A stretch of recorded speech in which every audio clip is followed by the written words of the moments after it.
Hello everybody. ఈరోజు నేను egg fried rice చేశాను. చూసారా కలర్ ఎలా వచ్చిందో, అదిరిపోయిందండి ఈరోజు.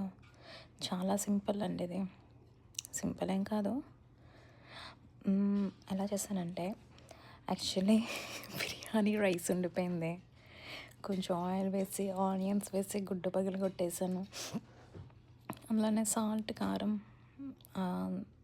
కొంచెం కారం పొడి, మసాలా దినుసులు వేసేసి ఫ్రై చేసి ఆ బిర్యానీ రైస్ ఉంది కదా అందులో మిక్స్ చేశాను. అబ్బా అదిరిపోయింది. సో